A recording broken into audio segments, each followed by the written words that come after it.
ഇന്നത്തെ ഏറ്റവും പുതിയ വീഡിയോയിലേക്ക് എല്ലാ സിനിമാ പ്രേമികൾക്കും സ്വാഗതം. ലാലേട്ടനെ നായകനാക്കി തരുൺ മൂർത്തി സംവിധാനം ചെയ്ത് തുടരും ആ സിനിമയുടെ ഏറ്റവും ചരിത്രപരമായ ദിവസത്തിലേക്ക് കാലെടുത്ത് വെച്ച ദിവസമായിട്ട് ഇന്ന് സിനിമയുടെ 16-ാം ദിവസം തിയേറ്ററുകളിൽ മാറിക്കഴിഞ്ഞിരിക്കുകയാണ്. ലാലേട്ടന്റെ തുടരുമെന്ന സിനിമയുടെ 16-ാം ദിവസത്തെ Kerala tracking, Kerala world wide estimate റിപ്പോർട്ടുകൾ പുറത്തു വന്നിരിക്കുകയാണ്. കേരള ട്രാക്കിംഗിലേക്ക് വരികയാണെങ്കിൽ സിനിമയ്ക്ക് വെള്ളിയാഴ്ചയേക്കാൾ വൻ കളക്ഷൻ വർധന ഇന്ന് ശനിയാഴ്ച വന്നിരിക്കുകയാണ്. ഇന്നലെ ഇതേ സമയം 1,50,00,000 പരമാണെങ്കിൽ ഇന്ന് 2 കോടിയും കടന്ന് 2,05,00,000 സിനിമയുടെ കേരള ഗ്രോസ് എത്തപ്പെട്ടിരിക്കുന്നു.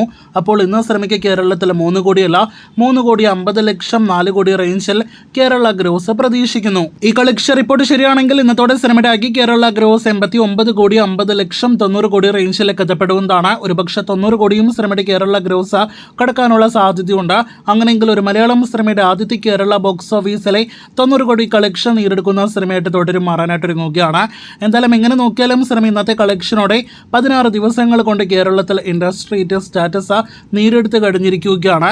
ഒരു മലയാളം സിനിമയുടെ അതിവേഗ ഇൻഡസ്ട്രീറ്റ് കളക്ഷൻ നേടിയെടുക്കുന്ന സിനിമ കൂടിയായിട്ട് തുടരും മാറിക്കഴിഞ്ഞിരിക്കുന്നു. അങ്ങനെ ഇന്നലെ വരെ ഓൾ ടൈം ബ്ലോക്ക് ബസ്റ്റർ വിജയം നേടിയെടുത്ത ലാലേട്ടന്റെ തുടരുമെന്നാണ് സിനിമയെക്കുറിച്ച് വിശേഷിപ്പിച്ചതെങ്കിൽ ഇനി മുതൽ അങ്ങോട്ട് ഇൻഡസ്ട്രീറ്റ് വിജയം നേടിയെടുത്ത റെക്കോർഡ് കളക്ഷൻ നേടിയെടുത്ത മലയാളം സിനിമ എന്ന് നിസ്സംശയം പറയാവുന്ന സിനിമയായിട്ട് തുടരും മാറിക്കഴിഞ്ഞിരിക്കുകയാണ്.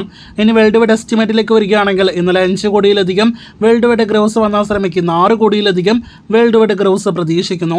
അങ്ങനെയെങ്കിൽ 190 കോടിയും കടന്ന് 194 കോടി 195 കോടി റേഞ്ചിലേക്ക് സിനിമയുടെ 16 ദിവസത്തെ വേൾഡ് വൈഡ് ഗ്രോസും എത്തപ്പെടുന്നതാണ്. അങ്ങനെ 200 കോടി വേൾഡ് വൈഡ് കളക്ഷൻ അടുത്തുകൊണ്ടിരിക്കുന്ന തുടരുമെന്ന ഇൻഡസ്ട്രീറ്റ് വിജയം നേടിയെടുത്ത ലാലേട്ടൻ സിനിമയുടെ കൂടുതൽ വാർത്തകൾ കേട്ട് കാത്തിരിക്കൂ.